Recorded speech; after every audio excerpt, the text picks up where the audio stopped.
ان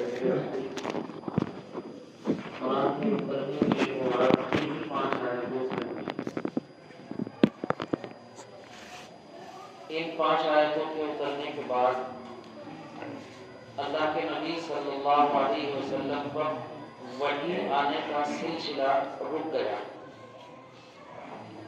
اور بعض علماء کی رائے کے مطابق 2.5 سال اور بعض کی رائے کے مطابق 3 سال کوئی وحی آپ پر نہیں آئی، یعنی کوئی آیت نہیں اتری۔ 2.5 یا 3 سال کے بعد حضور علیہ السلام پر 28ویں پارے کی سورت سورہ مزمل اور پھر اسی کے آس پاس سورہ مدثر اتری۔ ظاہر ہے اس عرصے میں اللہ کی اپنی مصلحت کہ کیوں 2.5-3 سال تک کوئی آیت نہیں اتری، اللہ ہی بہتر جانتے ہیں۔ لیکن ان 2.5-3 سال کے بعد جب وہ آیات اتری تو اس میں اللہ نے آپ صلی اللہ علیہ وسلم کو صاف صاف یہ حکم دے دیا کہ اب آپ کھڑے ہو جائیے اور تبلیغ کا کام شروع کریے اور لوگوں کو ڈرائیے اور دین اور قرآن جو آپ پر اتر رہا ہے وہ ان کو پہنچائیے۔ نبی علیہ السلام نے تبلیغ کا کام شروع کیا۔ اس کے بعد کسی وقت میں یہ آیات جو 5 آیتوں کے بعد ہے جو میں نے ابھی پڑھی، ارأیت الذی کلا ان الانسان لیطغی ان رآہ استغنی، اخیر تک یہ آیات اللہ نے اتاری۔ ان آیات کے اترنے کی تفصیل یہ ہے کہ اللہ تعالیٰ کے حکم سے جب نبی کریم صلی اللہ علیہ وسلم نے، جیسا کہ میں نے ابھی بتایا، دعوت و تبلیغ کا کام شروع کیا، لوگوں کو وحدانیت اور اللہ کے ایک ہونے کی دعوت دینی شروع کی، تو جو ہونا تھا وہ ہوا۔ یعنی وہی لوگ جو آپ کو سچا، امانتدار، دیانتدار، انتہائی اچھا انسان قرار دیتے تھے، سارے مخالف ہو گئے، چونکہ آپ کی دعوت ان کے عقیدے کے بالکل خلاف تھی، وہ شرک والے لوگ تھے۔ کچھ لوگوں نے دعوت قبول کرنی شروع بھی کی، لیکن قبول کرنے والے 1-2 وہ بھی بہت کمزور لوگ، ضعیف لوگ، غریب لوگ، زیادہ تر لوگ مخالف۔ اور مخالفین میں صرف غیر ہی نہیں، اپنے خاندان کے لوگ، جن میں سے ایک کا ذکر آپ نے تبت یدا ابو لہب نے سنا، آپ کا چچا ابو لہب، اور دوسرا بڑا مخالف ابو جہل۔ ابو جہل یہ اس کا نام نہیں ہے، ابو جہل کا مطلب ہوتا ہے جہالت کا باپ، یہ کوئی نام تو ہے نہیں۔ یہ تو بڑا سمجھدار آدمی تھا، بڑا عقل مند آدمی تھا، خاندانی آدمی تھا، سردار آدمی تھا، بڑی صلاحیتوں والا انسان تھا، لیکن نبی علیہ السلام کی مخالفت میں اس نے ساری سمجھداری رخصت کر دی اور بدترین جاہل ثابت ہوا۔ ایسی نالائکیاں کی، ایسی جہالتیں کی کہ جاہل بھی شرما جائے۔ اسی لیے اس کا سرنیم، اس کا لقب، اس کا نام ابو جہل پڑ گیا۔ اتنا بڑا جاہل آدمی، جاہل، جہالت کا بھی باپ۔ تو یہ جو آیات ہیں اسی ابو جہل سے جڑے ہوئے کچھ حالات پیش آئے جن پر اللہ نے یہ آیات اتاری۔ تو یہ مخالفین میں بڑا آگے رہتا تھا اور مالدار آدمی تھا، اولاد بھی خوب تھی، اور مالدار اور اولاد والے جو لوگ ہوتے ہیں ان کے آگے پیچھے گھومنے والے تو 100-200 ہزار ہوتے ہی ہیں۔ تو اس کے آج کل کی زبان میں کہیے اس کے پاس آدمی بھی خوب تھے، خاندان تو تھا، خاندان سے ہٹ کر آدمی بھی خوب تھے اس کے پاس۔ تو اس لیے اس نے بڑی بدتمیزی پھیلائی اور خاص کام یہ کرتا تھا کہ نبی کریم صلی اللہ علیہ وسلم جب حرم تو یہ نماز میں رکاوٹ ڈالنے کی کوشش کرتا، آپ کو منع کرتا، ٹانگ اڑاتا،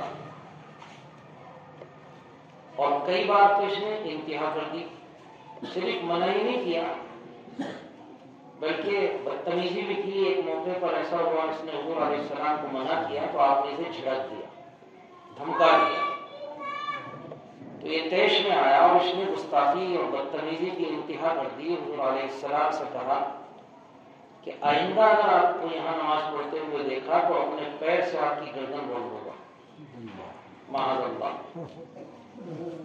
اور آپ میرا کچھ بگاڑ نہیں سکتے، کیونکہ میرے پاس طاقت ہے، میرے پاس آدمی ہے، میرے پاس خاندان و قبیلہ ہے، میرے پاس مال و دولت ہے، تو آپ میرا کیا بگاڑیں گے؟ یہ اس نے گستاخی اور بدتمیزی کی۔ یہاں رک کر یہ بتاؤں کہ ابو جہل کا کام تھا حضور علیہ السلام کو نماز سے روکنا، اور روکنے والا اکیلا ہی نہیں تھا، اور بھی لوگ تھے، یہ بس زیادہ بدتمیزی کرتا تھا۔ اس سے یہ پتہ چلتا ہے کہ ایمان والوں کو دین اور مثلا نماز وغیرہ سے روکنے کا پلان یا روکنے کی کوشش یا روکنے کا خیال یہ آج کے کافروں کا نیا نہیں ہے، یہ تو پہلے ہی سے ہو رہا ہے، یہ تو وراثت ہے جو اسی زمانے کے کفار و مشرکین سے چلی آ رہی ہے۔ اذانیں بری لگتی ہیں، نمازیں بری لگتی ہیں، میں نماز پڑھ رہا ہوں، آپ نماز پڑھ رہے ہیں، کسی کو کیا تکلیف اس سے ہو رہی ہے؟ یہ تکلیف تو دین سے ہے، تکلیف تو نماز سے ہے، تکلیف تو اللہ کے نام سے ہے، تو اس لیے کوئی نئی چیز نہیں۔ ایسے حالات تو نبی کو نبی کو حرم میں نماز پڑھنے سے روک رہے ہیں، تو ہمیں اگر سڑک پر پڑھنے سے روک دیا تو کون سی انوکھی بات ہو گئی؟ لیکن نبی نے کیا کیا؟ اس وقت مقابلے کے حالات نہیں تھے، مقابلہ نہیں کیا، اڑے نہیں۔ جب زیادہ بدتمیزی ہوئی تو خاموشی سے اپنے گھر میں نماز پڑھنی شروع کر دی کہ ہمیں تو نماز پڑھنی ہے، ہم کعبے میں پڑھیں یا گھر میں پڑھیں، پڑھتے اللہ کے لیے، اللہ کعبے میں بھی ہے، اللہ گھر میں بھی۔ ٹکراؤ پیدا نہیں کیا آپ نے، کیونکہ ٹکراؤ کے حالات نہیں تھے، ٹکراؤ کا موقع نہیں تھا۔ ٹکراؤ کا کیا انجام ہوتا؟ اس وقت آپ اکیلے آدمی 2 4 10 5 آپ کے ساتھ، تو کیا انجام ہوتا ٹکراؤ کا؟ ان چیزوں سے ہم سبق لیتے نہیں نہ ہمیں دیا جاتا، کیونکہ سبق دینے والوں کی لٹی بھی جیبی چمکے گی جب لوگوں کو جذبات میں الجھائے گی۔ ہم یہ بھول جاتے ہیں کہ ہمارے ذمہ دار وہ عوام کے جذبات سے کھیلنے کا ہنر جانتے ہیں۔ یہ دیکھتے ہیں عوام کے جذبے کیا ہیں، ان جذبات کو کیش کرو اور ان کے قائد بن جاؤ، یہ تمہیں قائد بنا لیں گے۔ ان کے جذبات کے خلاف صحیح بات بھی ہوگی تو یہ تمہیں پسند نہیں کریں گے۔ تو جس کے ذہن میں یہ ہو کہ مجھے عوام میری باتیں سن کر پسند کرے وہ کرے، اسے خدا کو جواب دینا ہے، دل میں کیا ہے وہ اللہ کو سب پتہ ہے۔ اور جسے یہ پرواہ نہیں کہ عوام پسند کرے یا نہ کرے، مجھے صحیح بات پہنچانی ہے، سارے ناراض ہو جائیں وہ صحیح بات کہتا ہے، ہوتے رہو ناراض، اللہ ناراض نہیں ہونا چاہیے۔ تو کہنے کا مطلب یہ ہے کہ ٹکراؤ آپ نے نہیں کیا، حالات کے مطابق آپ نے کہا ٹھیک ہے وہاں نماز پڑھ لیں گے، اور وہ زمانے تک نماز وہاں پڑھتے ہیں۔ تو یہ حالات لوٹ لوٹ کر آتے رہتے ہیں، شکلیں بدل بدل کر آتے رہتے ہیں۔ تو ہم یہ تو بتاتے ہیں کہ نبی پہ بھی حالات آئے، ارے بھائی نبی پہ حالات آئے، نبی نے ان حالات کا مقابلہ کس طرح کیا وہ بھی بتاؤ، وہ بھی بتاؤ۔ اور نبی صلی اللہ علیہ وسلم کی سیرت مبارکہ غم ہو یا خوشی، حادثہ ہو یا حالات نارمل ہو، ہر حالت میں ہمارے لیے نمونہ پیش کرتی ہے، ہمیں سمجھنے کی ضرورت ہے۔ تو آج کل ہم اس طرح کے حالات سے پہنچا ہے، ہم ٹکراؤ کی پوزیشن میں نہیں ہیں، ٹکرانے کا انجام سوائے نقصان کے، بربادی کے، تباہی کے فی الحال کچھ ہونے والا نہیں ہے. اس لیے حضور کی سیرت سے سبق لے کے ان حالات میں ہمارے نبی نے کیا کیا؟ صبر کیا، مصلحت سے کام لیا، ٹکراؤ کا راستہ اختیار نہیں کیا، اس راستے کو چھوڑ کر برداشت کرتے رہے اور اپنے ساتھیوں کو محنت ہوتی رہی. ٹکرانے کے لیے آدمی بھی تو چاہیے، ٹکرانے کے قابل وہ آدمی بھی تو چاہیے کہ جو ٹکرائے تو اللہ کی مدد آئے. اللہ کی مدد کن پر آتی ہے؟ ویسے تو بنو. اگر ویسے بنے بنائے ٹکرائیں گے تو سوائے تباہی کے کچھ نہیں ہوگا. کیونکہ ہم ہمیشہ کمزور حالت میں رہے ہیں اور کبھی ہم کامیاب ہوئے ہیں تو اللہ کی مدد سے ہوئی. یہ تاریخ ہے. اور اللہ کی مدد ہر ایک کے ساتھ نہیں ہوتی اور ہر وقت نہیں ہوتی. اللہ کی مدد کے لیے ایک سیلیبس سے گزرنا پڑتا ہے، ایک سیلیبس پڑھنا پڑتا ہے، ایسا انسان بننا پڑتا ہے. ویسے انسان تو بنے تبھی تو اللہ کی مدد آئے گی. تو اللہ کی مدد کے مستحق بننے کی تو کوشش نہیں کرتے اور چاہتے ہیں کہ بس ابھی فیصلہ کریں. یہ بربادی کا راستہ ہے، تباہی کا راستہ ہے، نقصان کا راستہ ہے. کسی کی سمجھ میں آ جائے تو بہت اچھا، نہیں سمجھ میں آئے تو اللہ سمجھانے والا ہے. میں پھر کہہ رہا ہوں دلوں کا حال اللہ جانتا ہے. ہم تو جو صحیح سمجھتے ہیں وہ بتاتے ہیں. کسی کو ناراضی ہو، اچھا ہو، کوئی ہمیں بزدل بتائے یا دلاور بتائے. کوئی ہمیں دلاور کہہ دے گا تب ہمارا کوئی عہدوں میں ترقی نہیں ہوگی، کوئی ہمیں بزدل کہے گا تب ہماری شان نہیں گھٹے گی. ہم تو اللہ کے لیے کہتے ہیں، اللہ کو حاضر نازل جان کے کہتے ہیں اور انشاءاللہ جو صحیح ہوگا کہتے رہیں گے. تو یہ سبق ہے. تو یہ سارے حالات پہلے دن سے پیش آتے ہیں ایمان والوں. میرا کہنے کا اصل مقصد یہ ہے کوئی نئی چیز نہیں، ان سے گھبرانا نہیں چاہیے، حکمت سے ان کا سامنا کرنا چاہیے اور جو کرنے کا کام ہے وہ کرنا چاہیے. میں پھر کہا کرتا ہوں کہ سڑک پہ نماز پڑھنے سے روک دیا تو بہت مرچیں لگ رہی ہیں، مسجد میں نماز پڑھنے سے بھی حکومت نے روک رکھا ہے. کیا پابندی ہے؟ خدا نہ خواستہ کل کو وہ دن آ جائے گا تو مسجد میں بھی پابندی لگے گی، لڑیں گے. آج اجازت ہے، آج کتنے پڑھنے آ رہے ہیں مسجد میں نماز؟ ساری مسجدیں خالی پڑی رہتی ہیں. ایک مہینے میں 10 مسجدیں تو بن رہی ہیں. ہر آدمی یہ چاہتا ہے کہ میرے گھر کے سامنے مسجد بن جائے، 10 قدم چلنا نہ پڑے مجھے، بس گھر سے نکلوں اور دوسرا قدم مسجد میں نماز پڑھوں، گھر چلا جاؤں. 1 2 اور پھر 3 اور پھر 4 بلا ضرورت مسجدوں کو مسجدیں بن رہی ہیں. مسجدوں کی آبادیوں کی کوئی فکر نہیں. یہ سارے سمجھ کی چیزیں ہیں. اب کتنا کیا بتایا جائے، سب کا سمجھ دینے والا. مسجدیں بنانے سے زیادہ مسجدوں میں نمازی لانے کی فکر کرنے کی ضرورت ہے. مسجد الحمدللہ مسلمانوں کی ضرورت کے مطابق بہت ہے، اللہ کا شکر ہے.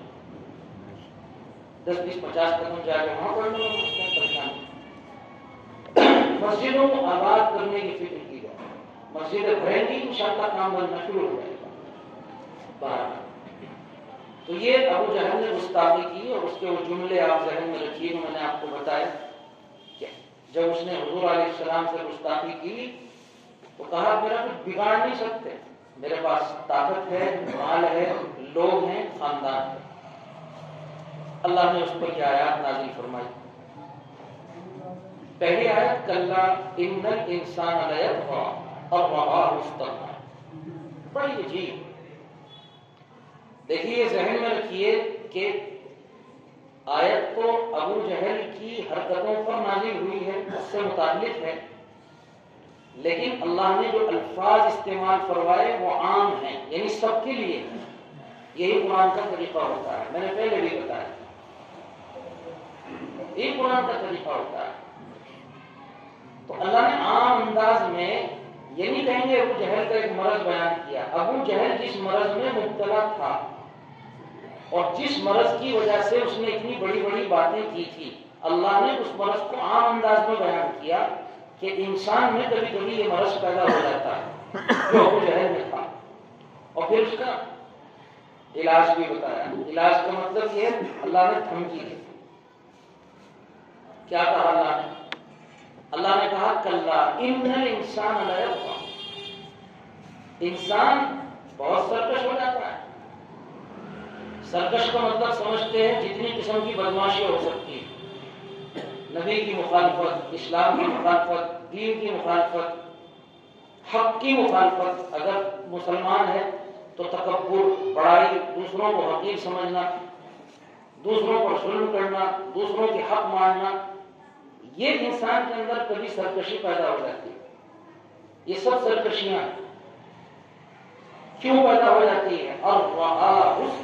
عجیب، اللہ نے ہماری بیماری بتائی، ظاہر وہ پیدا کرنے والے ہیں، ہم سے زیادہ کون جان سکتا ہے؟ یہ سرکشی، یہ مزاج انسان کا کیوں بنتا ہے؟ اللہ فرماتے اس لیے کہ وہ یوں سمجھنے لگتا ہے استغنا، کہ میں بے نیاز ہوں، مجھے کسی کی ضرورت نہیں ہے۔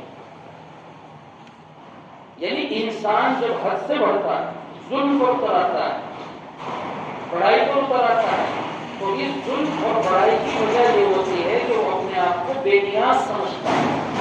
بے نیاز کا مطلب مجھے ضرورت نہیں ہے کسی کی۔ تو بے نیازی سے سرکشی پیدا ہوتی ہے۔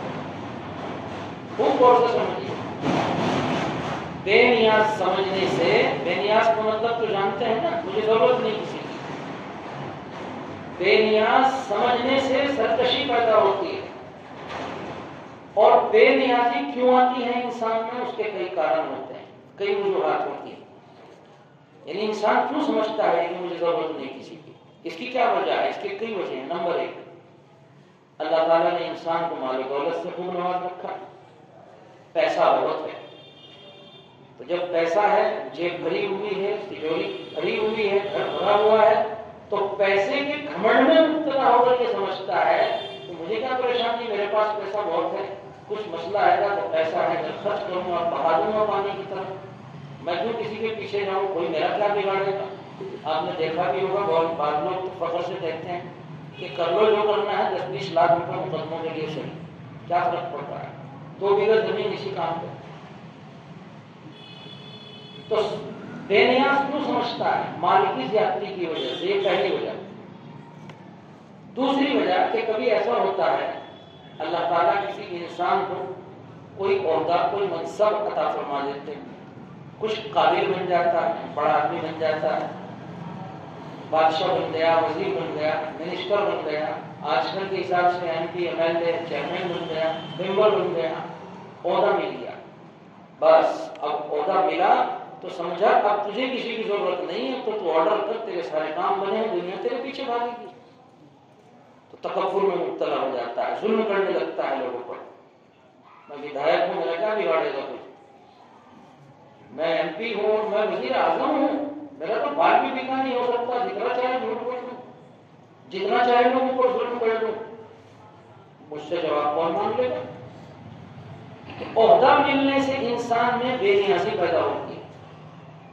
اور تیسری چیز ہے شہرت، کہ کسی آدمی کا کسی وجہ سے نام مشہور ہو گیا، بس تو وہ سمجھتا ہے کہ میرا کیا بگڑے گا، مجھے کسی کی کیا ضرورت، میں تو اتنا فیمس آدمی ہوں۔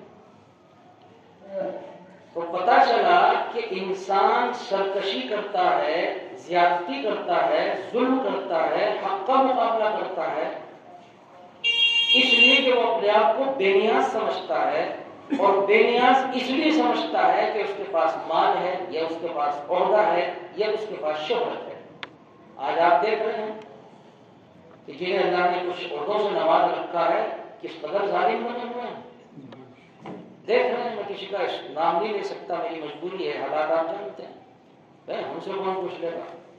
کون سے یونوں کی ہمت ہے کہ ہم سے سوال کر لے؟ کس ملک میں طاقت ہے کہ ہم سے کچھ کہہ دے؟ ساری طاقت تو میرے پاس ہے، سارے عہدے، پوری دنیا میرے کنٹرول میں ہے، میرا کیا بگڑے گا؟ مجھے ضرورت نہیں ہے کسی کی، کوئی ساتھ دے نہ دے، میں اکیلا کافی، بڑے پیمانے پر بھی، چھوٹے پیمانے پر بھی۔ تو پھر انسان بدترین ظالم بن جاتا ہے۔ بے نیاز سمجھنے کی وجہ سے انسان سرکشی کرتا ہے، بدترین ظالم بن جاتا ہے، بدترین بدماش بن جاتا ہے۔ اور یہ چیزیں مال، عہدے اور شہرت سے پیدا ہوتی ہیں۔ ابو جہل نے جو حضور علیہ السلام کے ساتھ گستاخی کی، پوری زندگی، اس واقعے میں نہیں، پوری زندگی جو سرکشی کی، اس کے وہ جملے جو میں نے کہا تھا یاد رکھیے گا، اب ملائیے، اس کے جملے یہی بتا رہے ہیں کہ وہ یوں سمجھ رہا ہے کہ میں مکے کا مالدار آدمی مکے کا خاندانی آدمی ہوں، مکے کا طاقتور آدمی ہوں، اور مکے کے سارے لوگ میرے آگے پیچھے گھومتے ہیں، تو میں ان کو نقصان پہنچا دوں، بدتمیزی کر لوں، میرا کیا کوئی بگاڑ لے گا؟ مجھے کسی کی ضرورت نہیں۔ اسی لیے اس نے حرکت کی، اعلیٰ درجے کی سرکشی۔ اللہ نے اس ٹکڑے میں انسان کے اسی مرض کو بیان کیا۔ میں نے کہا کہ ابو جہل کا مرض نہیں، اللہ نے عام انداز میں بیان کیا جو ہم دیکھتے ہیں، سب دیکھتے ہیں آج کل، کہ واقعی انسان جب یہ سمجھے کہ مجھے ضرورت نہیں تو سارے کام غلط کرنے چلتا ہے۔ اور یہ کیوں سمجھتا ہے؟ میں بار بار کہہ رہا ہوں، مال، عہدے یا شہرت کی وجہ سے۔ اب یہ بیان کرنے کے بعد بیماری، اللہ سن لو کیا کہہ رہے ہیں۔ اللہ فرمانے ان الی ربک الرجعی، کہ وہ اپنے آپ کو بے نیاز سمجھنے والے اور بے نیاز سمجھ کر سرکشی اور ظلم کرنے والے، سن لے، ایک نہ ایک دن تجھے اپنے رب کے پاس لوٹ کر جانا ہے۔